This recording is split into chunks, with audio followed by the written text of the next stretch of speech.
Bonsoir à tous. Bienvenue dans Actuality, votre nouveau magazine d'actu tous les soirs en direct sur France 2 à partir de 17h40. Merci de nous être fidèles. On est très heureux de vous retrouver comme chaque soir sur France 2. On est ensemble pendant 1 heure pour parler d'actu, mais aussi pour jouer avec l'actu avec vous et avec Gérard Davet et Fabrice Lhomme qui sont en notre compagnie. Bonsoir messieurs. Bonsoir Thomas. Journaliste d'investigation au Monde, et Mathias Gürtler, rédacteur en chef du magazine Gala. Salut Thomas. Salut Mathias. Aujourd'hui, nous recevons un ministre, un homme d'affaires, un acteur de cinéma, un chanteur, un vainqueur de la Ligue des Champions, un vainqueur du Tour de France, un patron de presse, un présentateur télé, et tout ça, oui tout ça, dans un seul et même homme. Je vous demande d'accueillir Bernard Tapie, mesdames.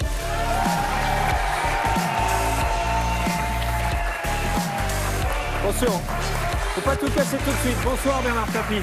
Bonjour. Bonjour monsieur. Salut. Installez-vous, je vous en prie.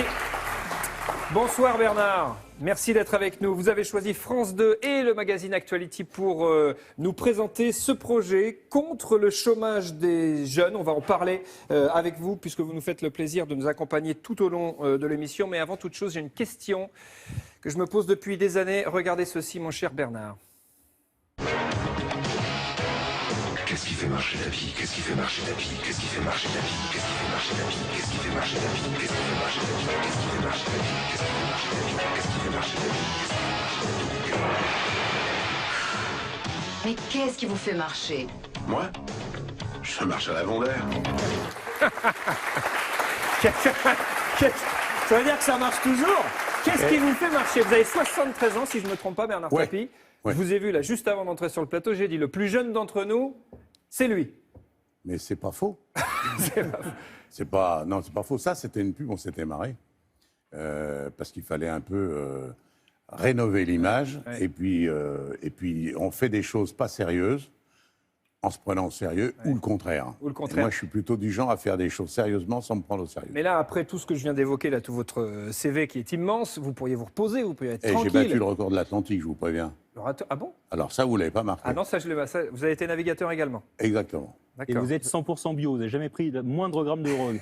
Non, Jamais. Attends, j'étais la vie claire, je peux pas... Ah oui, mais bon, ça veut rien dire. Quand même.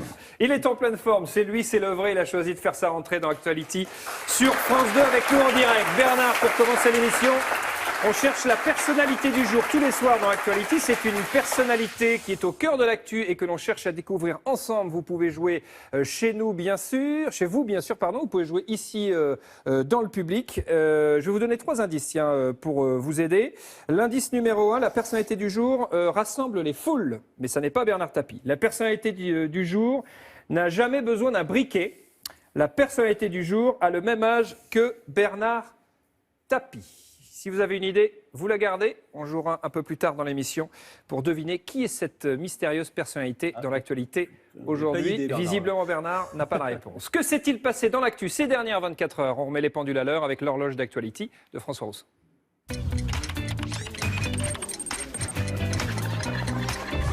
Dans l'horloge d'Actuality, à 6h23, le jour n'est pas encore levé, que toutes les chaînes de télé sont à Calais. De plus en plus de migrants qui quittent la jungle. Tourner une 60aine de bus est prévu. Plusieurs centaines de migrants ont d'ores et déjà quitté Calais. 14 années de jungle et une évacuation devant 700 journalistes venus du monde entier. Direction les centres d'accueil à bord de ces bus, avec ce slogan « Au bout de vos rêves ». C'est pas fait exprès, mais c'est tout ce qu'on leur souhaite. Les aiguilles tournent jusqu'au matinal et à 8h45, la boulette du jour est signée Jean-François Copé. Combien coûte un pain au chocolat? Jean-François Copé. Et ça dépend des tailles. Je pense que ça doit être aux alentours de 10 ou 15 centimes d'euros, peut-être. Je ne vais pas en acheter très souvent parce que, comme vous pouvez l'imaginer, il faut faire un peu attention. C'est un peu calorique. On se rattrape comme on peut. Allez, on continue jusqu'à 14h06. Les grévistes d'ITélé remportent une première manche. L'émission de Jean-Marc Morandini est suspendue le temps de la grève. Ce week-end, même la nouvelle enseigne apposée sur la façade de la chaîne s'est cassé la figure. Quand ça veut pas, ça veut pas. L'horloge tourne et à 15h, grosse réunion pour très gros mammifères. 50 000 baleines ont été tuées depuis 20 ans. Pour les sauver, la communauté internationale a décidé de faire la peau aux habitudes alimentaires des Japonais. Fini les sushis à la baleine. Voilà, c'est terminé pour aujourd'hui. Et n'oubliez pas, si l'actualité vous échappe, l'horloge d'Actuality la rattrape. Bernard Tapie, vous achetez souvent un pain au chocolat à 15 centimes ou à 10 centimes? Oui, mais enfin, on ne peut pas mettre ça au même niveau d'importance que Calais, quand même. C'est juste. Hein, Quelle est l'image que vous retenez de cette horloge qu'on vient de voir? Bah, c'est ça, c'est Calais. Calais, c'est tellement un symbole de tout ce qu'on peut dire en bien ou en mal. Je crains simplement, aujourd'hui, on est en train de faire partir ceux qui sont volontaires pour rester en France. Et donc, ils voient arriver les autocars avec un bonheur. Il faut voir leur tête, d'ailleurs. Ils sont heureux parce qu'ils savent qu'ils vont être accueillis dans des endroits qui ont été faits pour les accueillir. Mais on va commencer, à partir de demain après-midi, à faire partir ceux qui ne veulent pas partir. Parce qu'ils ne veulent pas rester en France. Et là, il n'y a pas de solution. On ne sait pas encore à l'heure qu'il est ce qu'on peut en faire. Ils veulent aller en Angleterre. Les Anglais n'en veulent pas. Et quelque part, ça nous interpelle quand même. Comment des gens qui sont dans la situation de détresse dans laquelle ils sont refusent, coûte que coûte, de rester en France, alors qu'on ne les accueille pas mieux en Angleterre, ils n'auront pas de boulot, ils parlent la langue plus tôt que la nôtre, mais ça veut dire l'image qu'on a maintenant, avec les tergiversations, avec tous les reculs, on a quand même pris une vraie image pour les pays du droit de l'homme, une image un peu dégueu, quoi. Le chômage fait des ravages chez les jeunes. Un jeune sur 4 de moins de 25 ans est au chômage aujourd'hui en France. Est-ce une fatalité? Ben non, répond Bernard Tapie.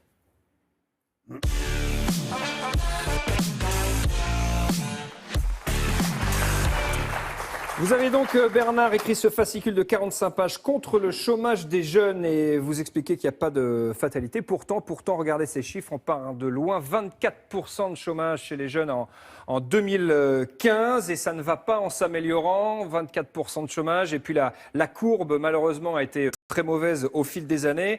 À partir de 2007, elle ne fait qu'augmenter. On atterrit donc à 24% l'année dernière. Vous faites des propositions concrètes pour lutter contre le chômage des jeunes. On a lu contre le chômage des jeunes. Vous allez nous en parler juste après. 5 trucs à savoir avec Alex Guetta. Il est de retour en politique, du moins sur le terrain des idées. Voici les 5 propositions de Bernard Tapie pour lutter contre le chômage des jeunes. Première proposition, lutter contre le décrochage scolaire. Bernard Tapie propose une solution choc, suspendre les allocations familiales des parents dont les enfants auraient quitté l'école trop tôt. L'argent économisé servirait ainsi à payer des formations pour ces jeunes. Deuxième proposition, donner plus de moyens aux jeunes chômeurs. Aujourd'hui, sur les 36 milliards d'euros dédiés à la formation, seul 1 milliard profite aux sans-emploi. Bernard Tapie voudrait lui que 20% de ces aides soient directement dédiées aux chômeurs, soit plus de 6 milliards d'euros. Troisième proposition, les formations professionnelles auront une obligation de résultat. Terminer les usines à diplôme inefficaces, l'important pour Bernard Tapie, c'est l'embauche. Conséquence, les centres de formation auront 6 mois pour caser plus de la moitié de leurs élèves dans le monde du travail, sous peine de sanctions. Quatrième proposition, rendre le service civique obligatoire. Ce n'est pas encore le retour de l'armée, mais tous les jeunes citoyens, filles ou garçons, devront passer au minimum 6 mois d'engagement. Ça, c'est du changement. Cinquième proposition, la lutte contre le travail au noir. Bernard Tapie propose la création d'une brigade de 2000 agents spécialisés. L'objectif, contrôler massivement les secteurs suspects d'emplois dissimulés, comme la restauration, le BTP ou le textile. Gérard Davet et Fabrice Lhomme sont nos éclaireurs. Ils sont également journalistes d'investigation au Monde. Ils sont avec nous donc pour parler de ce projet. Pourquoi d'abord, Bernard, vous faites votre retour sur la scène médiatique chez nous, ici, en proposant ceci? Est-ce que c'est un retour à la politique? Est-ce que vous êtes de nouveau candidat? Qu'est-ce que c'est? C'est un retour à cette passion que j'ai depuis toujours. J'ai fait des écoles, par exemple, entre 86 et 95. J'en avais 6 qui formaient des jeunes chômeurs sans diplôme. Et comme on prenait le problème par son endroit, c'est-à-dire on commence par chercher ce dont on a besoin, on formait dans des métiers de la vente, dans les métiers du commerce, par rapport au panel de besoins qu'on avait recueillis. Là, on fait le contraire. On forme des gens, et puis une fois qu'ils sont formés, on essaie de savoir s'il y a du boulot pour eux. Ridicule. Il faut faire des formations directement liées dans des périodes de crise comme ça, aux besoins, de manière à ce que quand il sort, il a un boulot. Mais ce constat, il n'a pas été fait par les hommes politiques Non. Ensuite, j'ai essayé, quand j'étais ministre, j'ai fait une déclaration qui m'a valu une volée. J'ai dit, je veux rendre le chômage des jeunes interdit. Alors on m'a dit, mais t'es un démagogue, t'es une... etc. Alors j'aurais demandé ce qui serait passé si Jules Ferry, quand il a voulu rendre l'école obligatoire, s'il n'avait pas passé. Vous imaginez la France si l'école n'avait pas été obligatoire. Or, c'est dans la Constitution. Chacun a le droit à un boulot. Mais l'évidence, c'est le contraire. C'est chaque chômeur doit accepter une activité. Tant qu'il n'a pas le boulot dont il rêve, il faut qu'il soit utile, ne serait-ce que pour qu'il se mette le pied à l'étrier. Il y a une chose qu'il faut comprendre, parce que je les ai côtoyés depuis toujours. Il n'y a rien de pire que d'avoir le sentiment d'inutilité. Quand un jeune a vraiment l'impression qu'il ne sert à rien, que c'est un bon à rien, parce qu'on lui dit en plus, souvent dans la famille, on veut le motiver, donc mais t'es bon à rien, regarde-moi ça. Mais vous le paumez pour la vie. L'enjeu est quand même considérable, Bernard Tapie. On regarde en comparant avec nos voisins allemands, par exemple, qui, eux, ont un taux de chômage à 6,9%. Les Espagnols, c'est très élevé. Et en France, donc, c'est 24%. Le total, la moyenne de l'Union européenne, c'est 19,1%. L'enjeu est considérable. C'est pas avec un coup de baguette magique et des mesures mais qui tout tiennent le monde dans un... s'en fout. Ouais. Attendez, excusez-moi. J'avais abandonné le projet, car le projet était fait depuis le mois de mai. Bon, là-dessus, on apprend que la Cour de cassation était sur le point de rendre une décision, et j'ai ajourné la sortie en me disant, on va croire que je suis en train d'essayer, donc j'avais ajourné. Et il y a un mois, je crois, l'OCDE sort un rapport avec la Cour des comptes pour dire, attention, c'est plus possible, on est les plus mauvais d'Europe à part 2-3 autres pays, il va falloir maintenant se donner les moyens de sauver les jeunes chômeurs. Et je dis, chouette, ça va être bon. 2-3 dépêches dans les journaux, que dalle. Ouais. Moi, je pensais que ça allait faire une révolution. Il y a 1000 mômes de moins de 25 ans qui se suicident par an. Qu'est-ce qu'on fait pour les 300 qui sont morts dans les attentats? Bernard Tapie, vous proposez des mesures assez radicales. Il y en a une qui peut apparaître choquante, c'est le fait de supprimer les allocations familiales, on en parlait, pour les familles dont les enfants seraient peu assidus à l'école. Ça, c'est quand même une mesure très identifiée à droite. Vous ne pensez pas? Non. Si vous imposez aux parents rien, vous imposez qu'aux enfants. Et les enfants, ils font ce qu'ils ont envie de faire sur les conseils de la rue, sur ce qu'ils voient à la télévision, etc. Il faut redonner aux parents le même sens du devoir. Si vous leur demandiez quelque chose qui est impossible à assurer, par exemple, vous dites, si vous n'arrivez pas à ce que vos enfants aient des diplômes, non, là, vous devez vous assurer qu'ils vont à l'école. C'est pas terrible comme truc, hein? Si, même pour les familles qui sont en difficulté financière, qui sont avec plusieurs enfants, dont ils ont du mal à s'occuper parfois. Mais il ne s'agit pas de s'occuper, il s'agit de les obliger à aller à l'école. Vous ne pouvez pas faire autrement, vous en faites des mômes désarmés sinon. C'est la moindre des choses. Je sais qu'on a pris l'habitude de dire à tout le monde on se décharge, il n'y a plus de responsable en rien, il faut toujours trouver un coupable. Là, il n'y en a pas. Juste avant d'aller plus loin, je voudrais dire quand même, parce qu'il y a un truc qui est choquant si on ne précise pas. C'est la bagarre qu'on s'engage à faire sur les travailleurs au noir.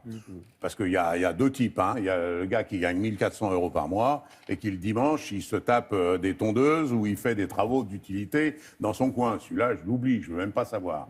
Par contre, vous en avez qui ne font que du travail au noir, qui gagnent des tonnes. Ils font l'hiver à Courchevel, l'été à Cannes. Et qui en plus s'inscrivent au chômage, faut pas déconner. Mais ça, tous les gouvernements le savent, le travail noir, c'est pas une... Bah, c'est ce que j'allais vous dire. Mais je vais vous en poser une autre question. Vous qui faites de l'investigation, je voudrais vous demander, est-ce que vous pouvez investiguer sur ce que je vais vous dire là? On donne 28 milliards aux institutions qui font de la formation, c'est-à-dire les partis politiques, les syndicats, les grandes entreprises, etc. On dit qu'il y a 1 milliard sur ces 27 ou 28 réservés pour former les chômeurs, ce qui est un délire. Normalement, les chômeurs sont encore plus en besoin de formation que les autres. La Cour des comptes, tous les ans, dit, c'est drôle, alors un coup c'est 5, un coup c'est 6, un coup c'est 7. Il manque 7 milliards, on ne sait pas où ils sont. La dernière fois, il y a eu une enquête parlementaire, intéressante. Ils ont cherché. Apparemment, ils ont trouvé. Et quand ils ont trouvé, je vois que vous souriez, donc vous devez être au courant, il y a eu un mot d'ordre. Le premier parlementaire qui rendrait public ce qui a été dit dans la commission d'enquête sera poursuivi.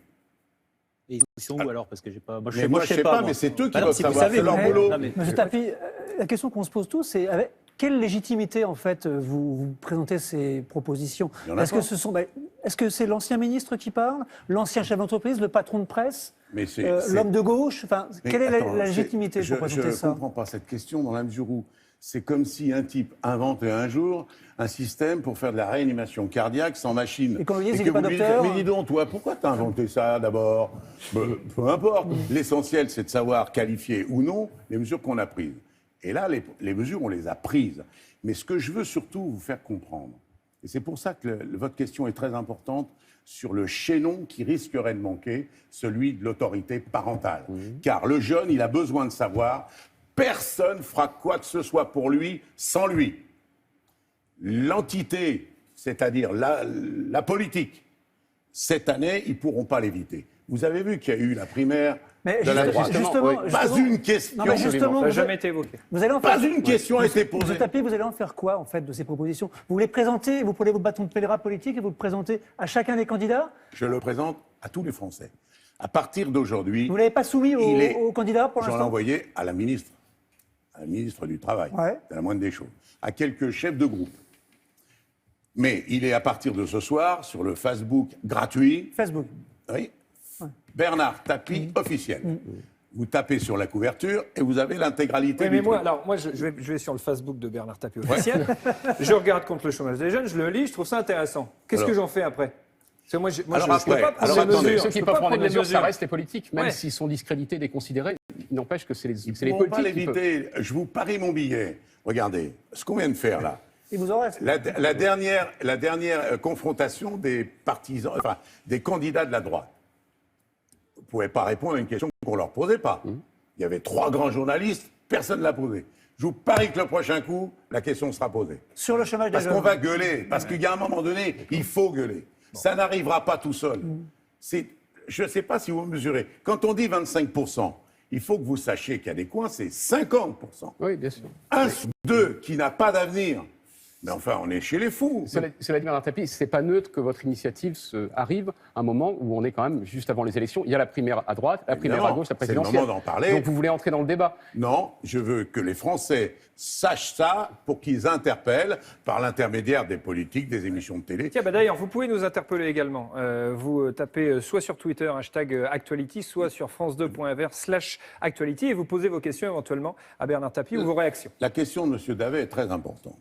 Parce que, quand il dit « Pensez-vous que vous allez interpeller les politiques, etc. etc. » Je ne m'inscris pas dans cette hiérarchie-là. Ce ne sont pas des mesures de droite ni de gauche. Non, c'est les gens qui doivent le savoir. Car la pression, elle viendra que quand ils auront compris qu'on se fout d'eux.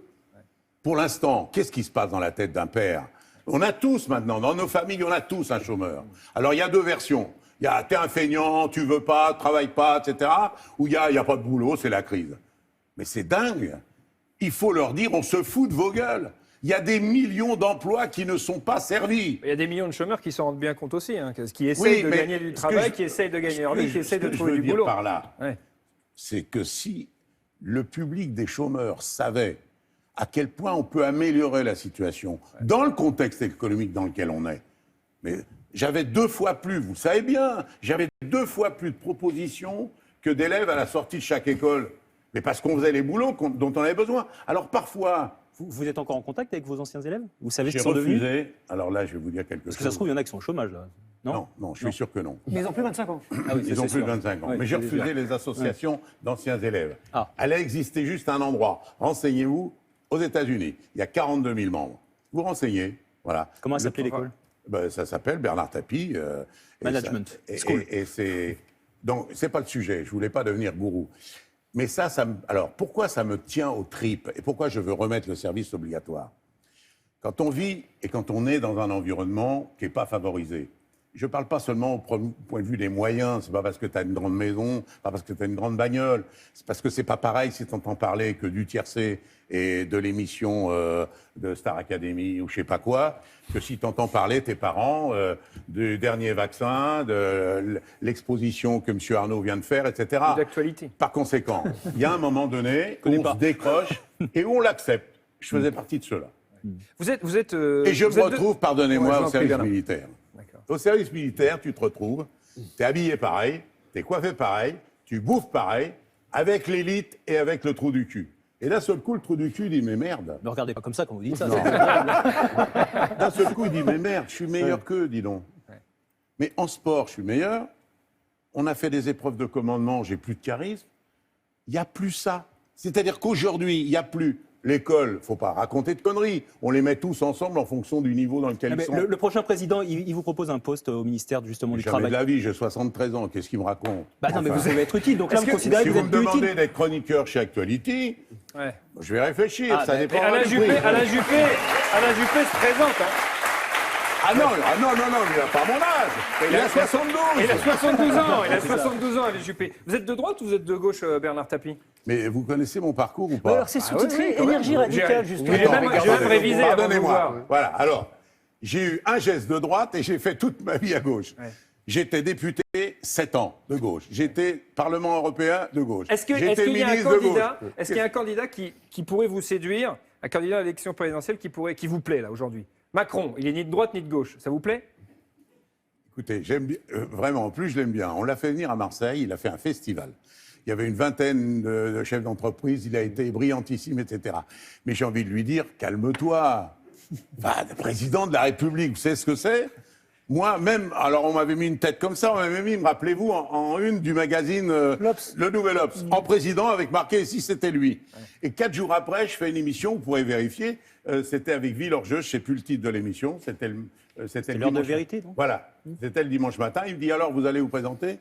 Je lui ai répondu « Mais j'ai pas le niveau ». Et lui, donc ça veut dire que Macron n'a pas le niveau. Mais il n'a pas le niveau. C'est pas qu'il n'est pas capable.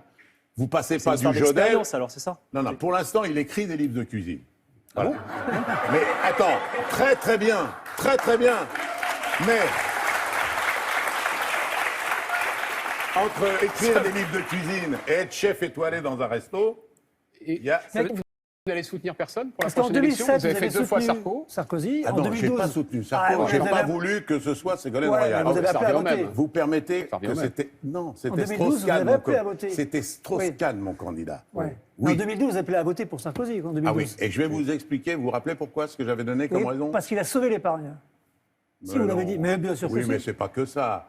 Hollande, il avait occupé quel poste ministériel? Aucun. Merci. Monsieur Ayrault, le Premier ministre, quel poste ministériel? Pareil. Et ça ne vous gêne pas? Vous avez un mec qui n'a jamais été ministre, qui prend un Premier ministre qui n'a jamais été ministre, et il dit voilà, c'est nous les tauliers. Et donc, vous êtes malade. Et 2017, entre-temps, Hollande est devenu président, donc cette fois, ça ne marche plus. C'est-à-dire, ils ont été... Alors là, il y a un problème.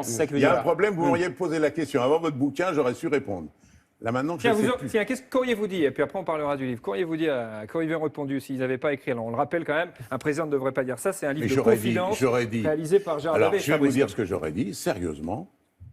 J'aurais dit que l'élection présidentielle et la présence d'un candidat socialiste à cette élection-là n'a jamais été aussi importante. Ce qui se joue là, écoutez bien ce que je vous dis, on est tous assez jeunes pour se revoir dans quelques années. Ce qui se joue là, c'est vraiment la démocratie entre un parti de gouvernement qui est, allez, on dit républicain, et un parti de gouvernement qu'on dit démocrate. Alors, social-démocrate, démocrate-social, peu importe. Dans tous les pays modernes et qui sont des pays de liberté et de démocratie, c'est ça l'équilibre. Alors, on l'appelle gauche, on l'appelle droite, on s'en fout. Là, si jamais les socialistes ne font pas un bon choix de candidat, je vous signale que ça va être pendant 20 ans, ou au moins 15 ans, un équilibre à trouver entre un parti de gouvernement de droite et un parti de gouvernement d'extrême droite. Si c'est ça que vous voulez, les socialistes, continuez à faire les coups. Alors c'est qui à gauche? Est-ce que vous avez quelqu'un à gauche? C'est qui selon vous? Non mais avant ce bouquin de merde, excusez-moi, il est talentueux, mais le résultat c'est un bouquin de merde. Donc ça aurait été Hollande. Attendez Mathias, pourquoi c'est un bouquin de merde comme vous dites? Attendez, pourquoi ça? Je vais vous le dire après. Hollande, vous l'aimez pas, n'empêche que dans une synthèse espérée, aboutie ou pas, il est celui qui incarne un parti de gauche démocratique. C'est pas un uluberlu. Il a maintenant. Vous auriez pu appeler à voter pour lui. Ah ben il disait que c'était le meilleur candidat. Sans aucune hésitation. Et maintenant? Et maintenant, comment vous faites? Maintenant, il est tombé à je sais pas combien. Et c'est pas. Vous en êtes pas en plus. Je vous le dis d'autant que vous m'avez souvent assassiné. Et vous savez ce que je pense de vous sur votre métier. Pas tout d'ailleurs. Vous savez, ces mecs, c'est les meilleurs et les pires que j'ai connus. Si vous regardez le bouquin qu'ils ont fait pour dénoncer les scandales fiscaux au plan mondial, c'est un travail de malade. Mais c'est incroyable. Maintenant, quand vous regardez les petits bouts d'interrogatoire filés par un proc en douce ou par un flic pour qu'il alimente la chronique judiciaire, ça, c'est à gerber.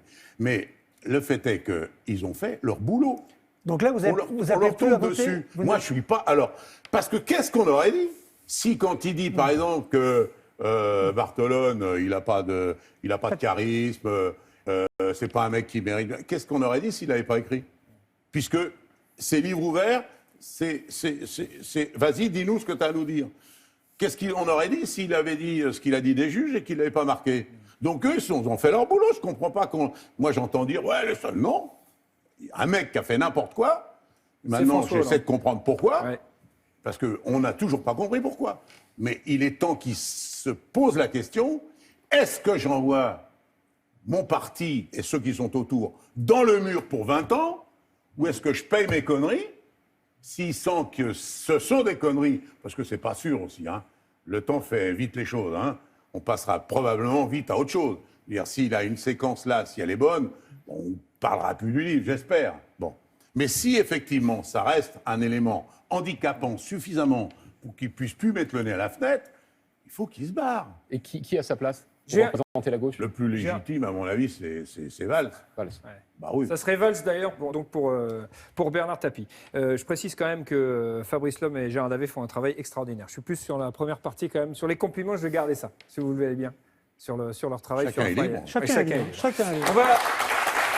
On va vérifier, mon cher Bernard, si vous vous connaissez bien. Parce que vous avez une liberté de ton, on peut le constater encore ce soir. Vous avez toujours eu cette liberté de ton. Et on va voir si vous vous souvenez de tout ce que vous avez dit en jouant au Il a pas dit ça quand même de Bernard Tapie. Oh. Voilà ça.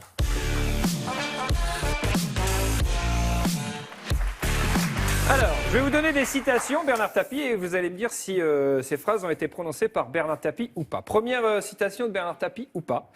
Moi, je n'ai jamais trompé ma femme. Est-ce que vous avez dit ça? Oui. On vérifie? Vous avez dit ça le 27 avril 2012, c'est vrai. Pourquoi avez-vous besoin de le dire? Et je peux le confirmer. Parce que j'ai pas toujours eu cette attitude avec les femmes. D'accord. Voilà. Et qu'elle a toujours été là? Tout le temps. Dans les moments les plus durs, ouais. Elle a été exceptionnelle. Et justement, elle vous demande de ne plus aller en politique. Oui. Vous la suivez? Oui. Ouais. Donc vous n'allez pas en politique avec... Elle m'a dit, et je vous assure qu'elle le ferait. On a trop souffert de ça. Parce que bon, on ne fait pas de dessin. Au moins ça, vous pouvez le reconnaître. Hein, c'est le jour où, d'un seul coup, ils savent qu'ils vont gagner, que la droite... Parce qu'on a parlé de Sarkozy qui m'a aidé, c'est quand même Sarkozy, Balladur et Maignery qui m'ont tué, en 95. Donc, elle m'a dit, OK, tu ne le savais pas, tu étais sincère, maintenant que tu as su, tu n'y retournes pas. Non, tu n'y retournes pas. Ben non, si tu le veux. Ah ben je le veux, parce que si tu y retournes, moi je me barre. Et donc, du coup, vous l'écoutez. C'est clair. Deuxième citation de Bernard Tapie, ou pas. Je déteste les juges. Est-ce que vous l'avez dit? Non. Réponse? Vous ne l'avez pas dit. Effectivement, c'est Alain Juppé, selon le livre Un fantasme nommé Juppé, écrit par Anna Kavanagh qui sort après. Je vais vous dire pourquoi. On veut... Vous vous rendez compte que c'est Alain Juppé qui l'a dit, quand même? Oui, mais voilà, on pourrait croire que c'est moi. L'idée est simple, c'est qu'on voudrait que les juges soient autre chose que les hommes, les femmes, qu'on est tous. On leur demande une qualité supplémentaire que nous n'avons pas, et à qui on ne demande pas de l'avoir, et qui est une qualité extrêmement difficile. C'est pas d'être indépendant du pouvoir politique, parce qu'il y en a qui l'ont jamais été, qui le seront jamais, et il y en a d'autres qui sont indépendants, qui le seront toujours. C'est d'être indépendant de son esprit. Ça, c'est dur. C'est-à-dire de penser un truc et de ne jamais s'en laisser influencer. Et donc les juges qui vous ont condamné ou mis en examen, au choix Ça dépend. Il y a des fois que je le méritais, donc ils l'ont fait. Quand la fois où je le méritais, c'est quand j'ai mis un pain à un flic et que j'ai pris 6 mois. Avec sursis. Pas un flic, c'était un flic. J'en ai pris une autre que je méritais. Une caméra de télé à l'eau, parce qu'ils étaient en train de me filmer sur mon bateau. C'est là que je le méritais. Bon. On va faire attention, Bernard. Enfin, moi, je vais faire attention. J'ai une autre citation de Bernard Tapie ou pas. Vous me dites si vous l'avez dit ou pas. Je suis ruiné de chez ruiné. Est-ce que vous avez dit ça? Oui. On vérifie. Alors, c'est la bonne réponse. Mais est-ce que c'est vrai? Vous êtes ruiné de chez ruiné, Bernard Tapie? Non, mais potentiellement, c'est vrai. Alors, ça veut dire quoi? Puisque potentiellement, il y a une cour d'appel, mal inspirée d'ailleurs, qui a considéré que je devais 400 millions. J'en ai touché que 240. Ouais. Donc déjà, il y a un petit problème. Hein. Gérard, on peut rappeler tout le contexte. Non. Quand tu... rapidement, deux mots quand même, parce que les gens qui sont pas au vite courant fait, de ce dans qui le s'est cadre passé. du conflit que Bernard Tapie a, de manière ancienne, avec le Crédit Lyonnais, il estime avoir été floué par le Crédit Lyonnais et une sentence arbitrale a permis qu'il touche, les chiffres sont contestés par M. Tapie, 405 millions d'euros. Jamais. Oui, Où les chiffres sont trouvé, contestés. Les chiffres sont contestés. Mais il y a une... Attendez, monsieur, excusez-moi. Il y a un arbitrage. L'arbitrage a donné une sentence. La sentence, c'est 240 et 105. Point. Donc, vous pouvez dire 400. Je sais que ça fait 20 ans que j'entends parler de ce chiffre. Il n'a jamais existé. Il a encore été sorti ce chiffre par la Cour d'appel, donc c'est attendu. Mais hein. il est parti du Monde, il est allé chez le Proc. Oui, mais c'est pas moi, c'est la Cour d'appel. Hein. En tout cas, 405 millions d'euros. On n'a pas une si grande influence, pas encore. En tout cas, dans ce cadre-là, il a été condamné à rendre 405 millions d'euros, M. Tapie. Et depuis, je crois que c'est exécutoire, mais que vous avez fait une procédure de sauvegarde, c'est ça? C'est pas exécutoire, puisqu'il y a une procédure de sauvegarde. Donc, ce que je dis aujourd'hui, c'est que si, et j'ai de bons espoirs, faites-moi confiance, j'ai deux types d'espoirs. Madame Lagarde avait accepté l'arbitrage à deux conditions. La première, c'est que je renonce à toutes les autres actions que j'avais mises en route. Elle était beaucoup moins con que certains de ceux qui aujourd'hui sont ravis parce que ça a été ça. Parce qu'elle est avocate, donc elle savait ce qu'il risquait. Donc elle a obtenu que j'annonce et je renonce à toute autre chose. Et la deuxième chose, c'est qu'elle avait demandé à ce qu'il y ait un plafond. Et ce plafond, vous savez comment elle l'a calculé? Elle a calculé sur le prix que le Crédit Lyonnais a donné aux petits porteurs pour les indemniser. Donc elle s'est dit, en donnant au moins autant, pas plus, j'obtiendrai ce qu'il faut. Alors, je vous signale que dans très peu de temps, on va savoir, parce que moi, comme l'arbitrage est annulé, on redémarre les actions qu'on a abandonnées. Et là, c'est en cours de cassation, c'est ça? Ah non, mais là, c'est indépendant de la cassation. Et vous allez voir qu'on fera vous rappellerez tous ceux qui sont ici qu'on dira à Madame Lagarde, elle avait quand même un peu de cerveau. Mais on les rappellera tous, on les rappellera tous, on rappellera tout le monde et on se souviendra. Alors, je suis ruiné s'il fallait que je rembourse ce que je n'ai pas touché, parce que malgré le fait de vendre ce que je me suis acheté il y a 30 ans, il faudra que j'arrive à mettre 400. On fera en sorte que ça sera beaucoup moins, et j'espère que ça sera zéro. En attendant, le pauvre gardien, je vous dis tout de suite, je suis arrivé en smart. Il me regarde, il me dit, celui au parking. Donc le gardien à France 2. Oui, il me dit, d'accord. Monsieur Tapie, qu'est-ce que vous faites en smart? Je dis, tu lis pas les journaux? Il me dit, oh la vache. Bernard Tapie, il faut préciser que fait sa rentrée médiatique dans l'actualité en exclusivité et il est très en forme. Il faut préciser que M. Tapie, malgré tout, conserve sa super villa à Saint-Tropez et un bel hôtel particulier à Paris. Bah, vous n'êtes pas à la rue, quoi.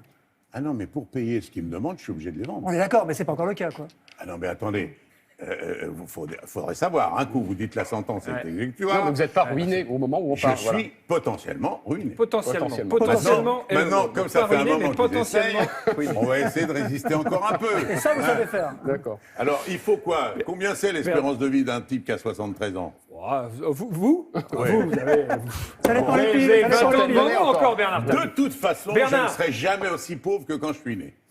Alors, au moins, ça c'est clair. Est-ce que vous allez voir des comédies musicales parfois, mon cher Bernard? J'aime beaucoup. En tout cas, on le comprend parce que vous avez déjà chanté et plutôt pas mal d'ailleurs.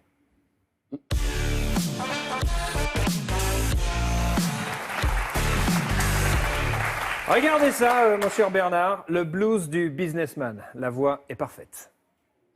J'aurais voulu être un acteur pour tous les jours changer de peau et pour pouvoir me trouver beau sur un grand écran en couleur. On revient.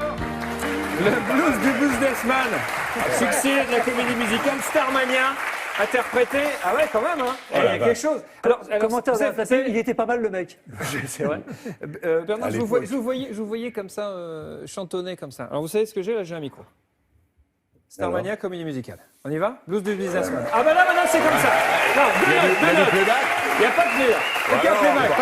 Non, mais juste deux mots.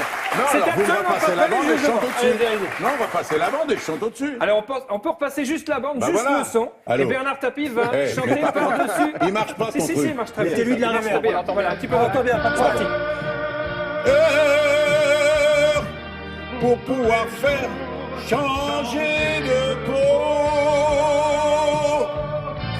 et pour pouvoir me trouver beau. Magnifique, bravo.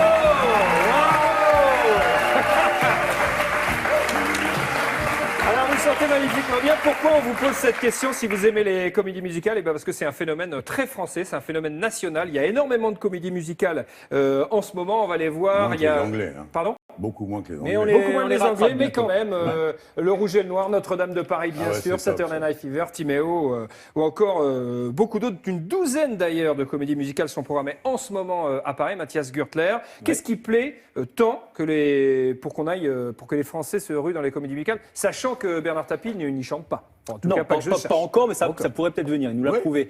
Je rappelle juste une année, en 1929, crise aux États-Unis, alors sans bien entendu comparaison, mais pour autant de crise quand même, les gens se sont rués voir des comédies musicales et ça a été le lancement de Broadway. Ouais. Toute proportion gardée, les gens ont aujourd'hui besoin d'aller voir des spectacles, le spectacle total, c'est-à-dire que pour une place de théâtre, on va voir quoi? On va voir du théâtre, on va voir un concert et on va voir j'allais dire un feu d'artifice, des effets spéciaux, de la chorégraphie. Et c'est pour ça, je pense aujourd'hui, que les producteurs proposent en masse autant de spectacles. Mais attention, ce sont des spectacles qui coûtent très très cher à produire. Des spectacles, on l'a vu, comme les Trois Mousquetaires qui sont actuellement à l'affiche. Les spectacles n'ont pas encore démarré, n'ont pas encore ouvert ses portes, que les producteurs ont déjà mis plus de 10 millions. 10 millions pour... Avant même la première Avant même, représentation. bah oui, pour payer ce que vous voyez là, c'est-à-dire les décors, les costumes, les répétitions, des 100 artistes qui travaillent là-dessus. Ça n'a pas démarré que ça coûte déjà 10 millions. Donc, ce sont des spectacles dangereux. Je parle aussi là à l'entrepreneur. Ce sont des spectacles très, très dangereux. C'est pour ça, d'ailleurs, aujourd'hui, qui finance tous ces spectacles? Des chaînes de télé, des banques, des grands manias industriels qui participent. Voilà. Et ils espèrent comment rentrer dans leurs frais, non pas en remplissant à Paris, parce qu'on le voit que c'est très, très compliqué. De moins en moins de provinciaux viennent voir des spectacles à Paris en faisant les tournées. Les comédies musicales que vous voyez aujourd'hui à Paris, si elles ne font pas de tournée, si elles ne remplissent pas en tournée, elles ne marcheront pas. Pourtant, et là, il y aura cher. beaucoup de cadavres. Combien ça coûte pour aller voir une comédie musicale? Très très cher, je vous le disais, il y a plus de 100 artistes sur scène, donc autant de fiches de paye. C'est prix moyen, c'est 50 euros. 50 euros, oui. 50 euros, c'est pas les meilleures places. Et là encore, on parlait de Broadway. Les Anglais et les Américains ont l'habitude de dépenser près de 150 euros pour une place. Vous imaginez le prix que paye une famille de 4 personnes et ils ne sont pas allés au resto, ils n'ont pas pris de popcorn. Ouais. Donc c'est une fortune d'aller voir une comédie musicale. Pour autant, ça marche, même si on voit qu'aujourd'hui, celles qui marchent le mieux et celles dont les réservations sont au top, ce sont les anciennes. Et qui vont d'ailleurs revenir, comme Notre-Dame de Paris, dont les réservations fonctionnent très bien. Résiste, qui marche très bien en tournée, faite avec les chansons de Michel Berger. Ou bientôt, on l'a vu, Starmania, et ça je peux vous le révéler, qui devrait revenir. Ça c'est une info de Mathias Gürtler. Qui devrait revenir sur scène l'année prochaine. Pourquoi l'année prochaine? Après plus de 20 ans d'absence. Parce que c'est les 40 ans, déjà 40 ans. Ça marche parce que tout le monde connaît les chansons. Voilà. Ben oui. C'est ça. Vous avez produit des spectacles, Bernard Tapie, au cours de votre carrière? J'ai produit un truc dont je suis très fier. Ouais.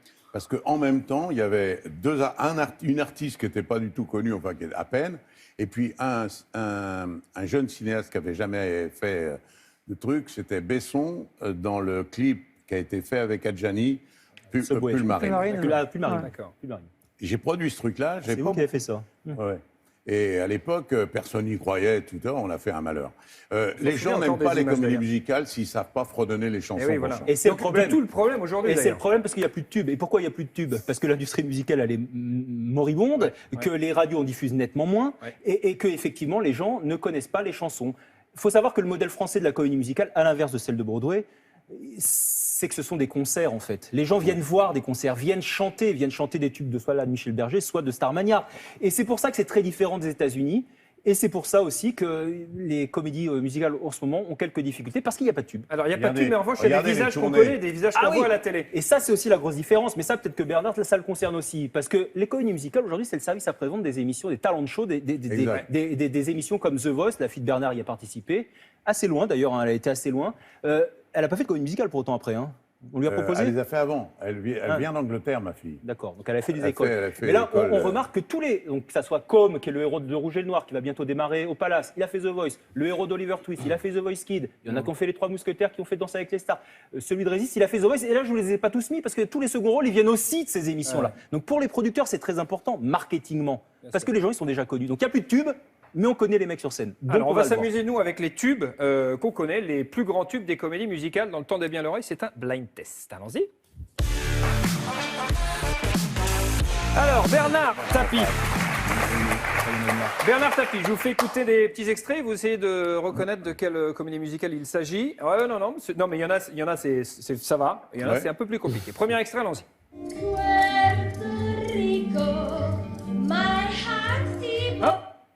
1961. West Side. Sorry. Réponse? Ah West Side ouais, Story. ah ouais. Vous n'avez pas vu la plus connue. Ah ouais. Attention, deuxième. Alors ça, tout le monde connaît.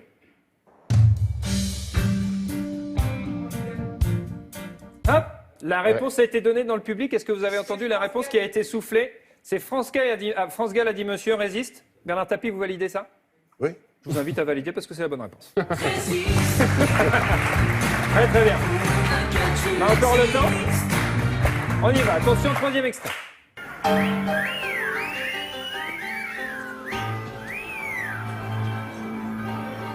Hop. Aïe, aïe, aïe, aïe. Là, Le c'est samedi soir. compliqué. Vous êtes un chanteur, vous êtes un danseur aussi. Bah, ouais, je crois que c'est... Si C'est vous dites un peu Travolta. Ouais. Ah, Vous êtes un le peu... Vous étiez un samedi peu un soir. Travolta Un sur truc le du dance samedi floor, soir. là. Hein? Ouais, c'est ça, le truc du samedi soir. Ça, c'est une bonne réponse. Non, c'est Grise. Ouais. Ah ben non, c'est Grise. C'est Grise, c'est Grise. Oui, mais pas c'est Travolta. Ok. Mais c'est pas samedi soir. Attention. Mais si, c'est la fièvre du samedi soir. Non, c'est Oui, mais Grise. c'est un Oui, autre mais film, là, celui- c'est Grise. c'est Travolta. Bon, bref. Ouais, mais c'est une autre comédie musicale, la fièvre. Attention, extrait suivant. Bon, facile, ça. Ça, c'est facile. Oui, on a un pro de la taquet, comédie ouais. musicale. Ouais. Non, Notre-Dame de Paris, bonne réponse, c'est ça. On vérifie. Ok, un dernier extrait. Ah, Le micro. attention. Un micro, oui, mais d'accord. Attention, dernier extrait, ça je vous invite à le trouver. Ça, c'est Sophie Tapie. Sophie Tapie, bonne réponse. Des milliards de petits corps. Puisqu'elle est chanteuse, elle est artiste, elle a fait les C'est une albums. très belle chanson. Je peux l'écouter encore un petit peu quand Ah, même. c'est une très belle Bah chanson. ouais. Alors, Bernard Tapie, j'ai eu l'occasion de recevoir dans des précédentes émissions votre fille, Sophie Tapie, et puis également à la radio, et puis à la télé, c'est une chaîne concurrente. Alors, je peux vous dire qu'elle a hérité de votre énergie. Oui, oui. Ouais. Oui. Ouais. Non, elle est géniale. Et est-ce qu'au final, c'est pas plus dur pour elle de percer, de s'appeler Tapie? Parce qu'on pourrait se dire, oh, il l'a Alors, pistonné, elle a je vais fait vous The dire, Voice, vous avez c'était raison, facile. parce qu'il y a les deux. Je vais vous dire pourquoi. Il y a les deux parce qu'il y a un tas de cons qui sont là à dire, qui veulent lui donner à elle les. Mais vous n'avez pas appelé TF1 pour la caser dans le casting de The Voice? Non. Par contre, elle a des avantages aussi. C'est que par exemple, elle n'a pas trouvé de major, alors que là, elle vient d'en trouver une. Et par contre, elle fait 3 galas par semaine bourrés. Ah oui. C'est-à-dire que quand elle est annoncée, La salle, hein, je parle. quand elle est annoncée à Villeurbanne par l'organisateur local, etc., ils ne connaissent pas ses chansons, mais ils sur son connaissent nom, son nom, donc ils vont. viennent assister. C'est pas mal, c'est pas Par mal. conséquent, C'est assez pratique. elle fait un métier fabuleux, elle adore. Elle a commencé par ça, puisqu'elle a fait l'école à Londres. Elle est restée là-bas pour apprendre son métier. Et donc, mais je vais vous dire ce qui me gêne en elle. Il y a un truc, c'est qu'elle a toutes mes qualités sans mes défauts, et ça m'énerve. Voilà, un père qui aime sa fille par-dessus tout. C'est une grande fan de football. Elle était venue d'ailleurs avec nous sur Europe 1 pour parler de foot. Quel regard vous portez sur l'OM d'aujourd'hui, qui vient d'être pris par l'Américain Frank McCourt? Un Américain à Marseille, c'est possible? Plein d'espoir, oui, Ouais. bon, bien sûr. À condition qu'ils comprennent que c'est à lui de s'OMiniser. Et pas l'inverse. Et ça ne sera pas l'inverse, ça c'est sûr. Et il y aura un gros apprentissage là-dessus. Et c'est là où Robert avait eu l'intelligence de Louis s'adapter. Dreyfus, ouais. Ouais. Par conséquent, voilà, une bonne nouvelle. Margarita n'en pouvait plus, elle ne voulait plus mettre d'argent, elle n'aimait plus ça, bon voilà. Et vous n'y mettrez plus les mains dans le football? Je suis jamais retourné dans un amour passé, moi. Jamais. J'ai tout fait sur... Une chose importante, j'ai tout L'OM, fait... vous êtes retourné après, quoi. Une Non, deuxième non, période. mais attendez, c'était pour les sauver de la D2. Et qui m'a demandé de faire une petite prolongation. Mais sinon, tout ce que j'ai pu faire, que ce soit le foot, le vélo. Le vélo, c'est comment je me retrouve dans le vélo. J'ai Hino qui vient, il demande rendez-vous, il est avec des béquilles. Il vient de se faire virer de chez Renault, parce que Renault croit en Greg Lemon et en Fignon. En Fignon. Et il me dit, voilà, je me suis fait opérer du genou et tout, je voudrais faire une équipe.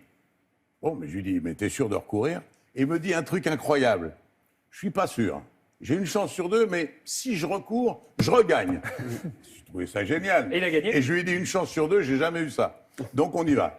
Et il a gagné. Bien sûr, il a gagné. Est-ce que, pour finir sur l'OM, est-ce que l'OM peut réussir, peut retrouver son statut d'antan avec Franck McCourt? Ah ça, j'en sais rien du tout. En tout cas, il peut venir déjà s'améliorer dans un classement dans lequel il a pas Parce sa place. qu'il annonce 200 millions d'euros d'investissement. Oui. 200 millions d'euros d'investissement aujourd'hui dans le football, c'est très peu. Mais enfin, quand on a déjà, des prétentions attendez qu'il les élevées. mette déjà. Pour l'instant, on va se calmer. Ouais. Hein, il les a annoncés. On va attendre qu'ils soient là, qu'ils les fassent bien. Et puis après, on verra où on en est. Ils Hier vous ont soir, passé un petit coup de fil ou pas? j'ai pas souhaité ça parce que je ne sais pas si vous le savez, je suis le patron propriétaire de la Provence.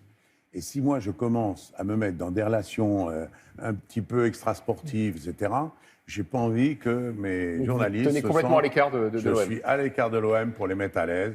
Quand ils ont envie de tailler, ils taillent. Quand ils ont envie de soutenir, ils adorent l'OM. Et donc, ils sont, comme tous les supporters, un peu exigeants. Et passionné. Toute l'actualité du web et des réseaux sociaux, c'est l'autre actu avec Marion Séclin.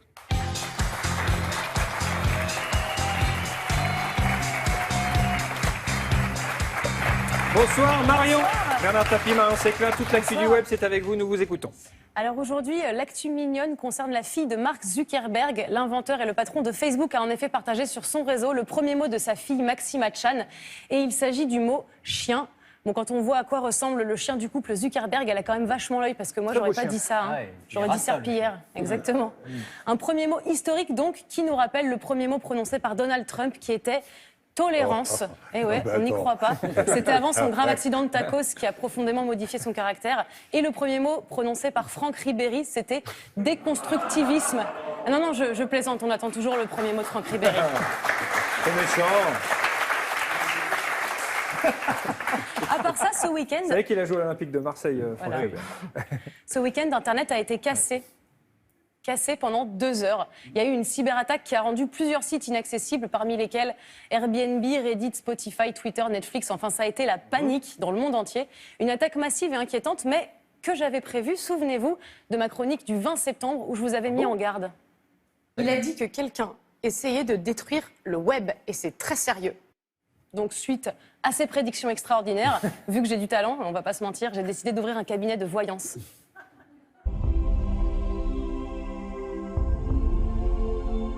Alors, qu'est-ce que vous voyez pour moi? Je vois que vous allez vous énerver. Ça m'étonnerait, je suis quelqu'un de très calme. Vous êtes malade? Ça va pas? Je vous l'avais dit, mon petit pote. Ah, c'est vrai que vous l'aviez dit. 50 €. Je vois que vous allez manger une pomme à midi. Tu te fous de ma gueule, en fait. C'est 50 €. Qu'est-ce que vous pouvez me dire à propos des élections? Je vois qu'elles auront lieu en 2017, oui. C'est 50 €. Je voudrais savoir si je vais trouver l'amour dans les 6 prochains mois. Ah, pour ce genre de demande, il faudrait que j'interroge mes rêves prémonitoires. Vous me laissez quelques minutes?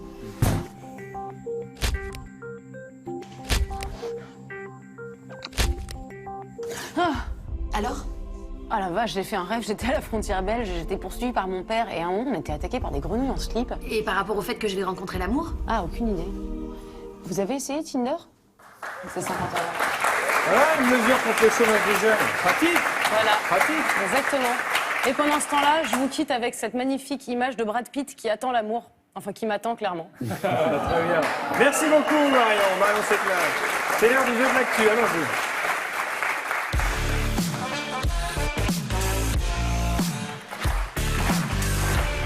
Alors, le jeu de l'actu pour voir si vous suivez un petit peu l'actualité, mon cher Bernard. Voici la première question. À la suite de sa défaite surprise à la primaire des Verts, que compte faire M6 des images de Cécile Duflot, tournée pour l'émission Une ambition intime de Karine Le Marchand, puisqu'elle n'est plus présidentiable, Cécile Duflot. M6 n'en a aucune idée et c'est bien ça le problème. M6 pense les diffuser en pleine nuit. M6 pense les mettre dans la poubelle jaune. M6 pense en faire le portrait d'une candidate pour la prochaine saison de L'amour est dans le pré. Ah. Ah, c'est une bonne réponse de Bernard Tapie. Est-ce que vous l'auriez fait cette émission, Monsieur Ah Karl oui. Le Marchand? Bah oui. Oui. Je comprends pas là, les cris d'orfraie que ça veut dire. C'est incroyable. Un homme politique, c'est un homme comme tout le monde. Et on peut parfois apprendre dans le contexte différent du discours policé, préparé, écrit par le directeur de cabinet. Ça peut être sympathique. Regardez Copé, l'air con qu'il avait tout à l'heure avec son croissant. Pas au chocolat en l'occurrence. Ouais, c'est dément. Enfin, vous voyez ce que je veux dire? Il y a oui, des fois où une petite question comme ça, anodine, n'importe quoi, par une jeune femme qui les met à l'aise, moi je trouve que c'est très intelligent. Regardez cette image à présent, Bernard Tapie. Qu'est-ce que c'est? C'est une statue de Donald Trump mise aux enchères. C'est une erreur de livraison au musée Grévin. Est-ce une pub pour un régime Ducamp? Ou est-ce un épouvantail à électeurs, à votre avis? Je crois que c'est un épouvantail électoral. Oui, c'est vrai, mais c'est aussi une statue de Donald Trump mise aux enchères. Donald Trump, pas du tout favorable. Oh la vache. Vous n'êtes pas du tout favorable à Donald Trump, si non, je comprends. Pas vraiment. Vous auriez fait la même émission que lui, c'est-à-dire recruter vos salariés à la télé, dans une Alors, télé-réalité? je vous signale Parce que vous avez qu'on fait me une l'a émission où proposé. vous avez... Non, mais moi, j'arrive à rien à voir. On faisait 2h30 direct. Oui, c'est en 86. Et l'émission qui a été faite en France, qui était le modèle de celle-là, passée m'a sur été M6. proposée par un démol. C'est un bémol. Un démol. Un démol, ouais, de Des production. types formidables, d'ailleurs, je les adore. Ah, Mais Bernard Tapie cherche du travail. Je me suis fait passer l'émission telle qu'elle était faite aux The États-Unis. Apprentice, c'est passé sur NBC. Voilà. Et j'ai dit, mais jamais de la vie, c'est infaisable. possible. Infaisable. Troisième question, c'est un triste record, très triste record. Depuis 10 ans, on n'avait jamais vu ça. Hier soir, lors du match entre le Paris Saint-Germain et l'Olympique de Marseille, combien de tirs ont tenté les joueurs de l'Olympique de Marseille? Réponse A, 0. Pas un seul tir. Réponse B, 1. Réponse C, 30, comme le nombre de supporters qui ne se sont pas endormis devant le match.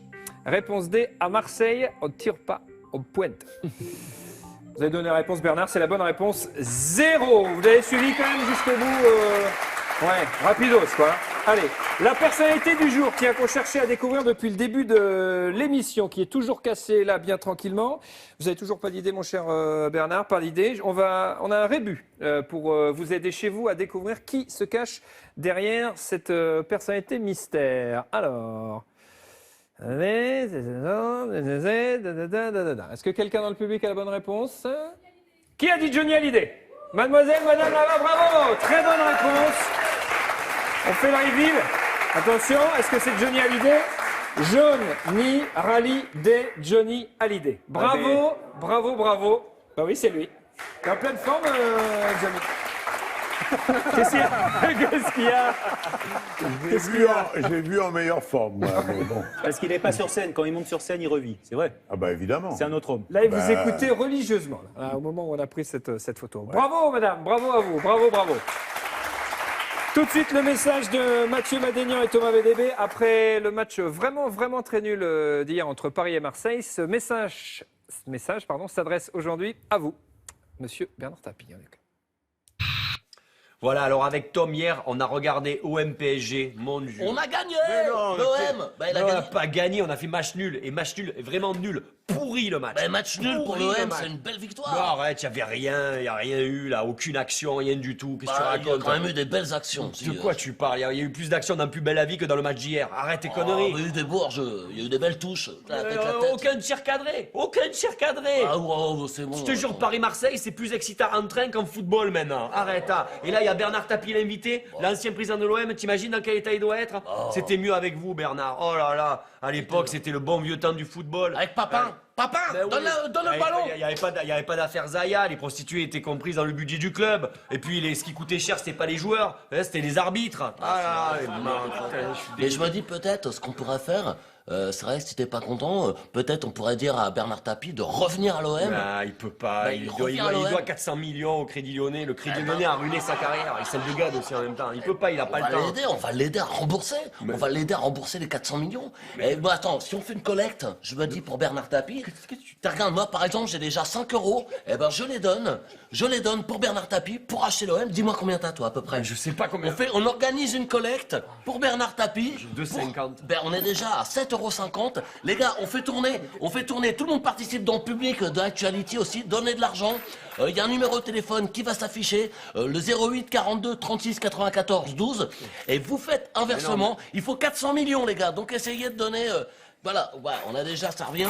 Il y a un ticket resto. On est déjà, attends, si je fais le compte. On est à 22,50. Voilà, il manque encore environ 400 millions. Donc n'hésitez pas à envoyer de l'argent. C'est pour Bernard Tapie, c'est pour la bonne cause. Juste, je prends 15 centimes. Bon, voilà, d'avance. Bon, c'est parce que je vais m'acheter un pain au chocolat. Parce qu'apparemment, maintenant, ça coûte 15 centimes les pains au chocolat. Mathieu Madénian, Mathieu Madénian qui est un vrai supporter de l'OM au passage. Vous retournerez jamais à l'OM? J'ai juste un truc là d'un seul coup puisque j'ai la chance d'avoir les enquêteurs qui sont là, il y a un truc que les gens ne savent pas. Car j'ai vu sur certains réseaux sociaux des mecs écrire « Dis donc Tapie, ça attend que tu nous rembourses ». Vous avez entendu? En gros, j'ai coûté 400 millions aux contribuables. Hein. Alors, je dis devant eux... Un mot, Bernard, on est en direct, il faut rendre la main en quelques secondes. Qu'ils aient eu de bonnes raisons ou pas, le débat n'est pas là. Ils ont gagné 3 milliards de francs, plus 20% de... Le Crédit Lyonnais. Le Crédit Lyonnais. Hein. 3 milliards de francs, plus 20% de 11 milliards de francs. Donc, si chaque Français, aussi voyou que moi, avait rapporté à la Banque d'État autant d'argent, je peux vous dire qu'on n'aurait pas de problème de chômage. C'était le message de Bernard Tapie. Merci d'avoir été avec nous, Bernard, d'avoir effectué votre rentrée médiatique sur France 2 dans Actuality. Dans un instant, Nagui, n'oubliez pas les paroles, celui d'invité présenté par David Pujada. On se retrouve demain à Domani dans Actuality. Ciao.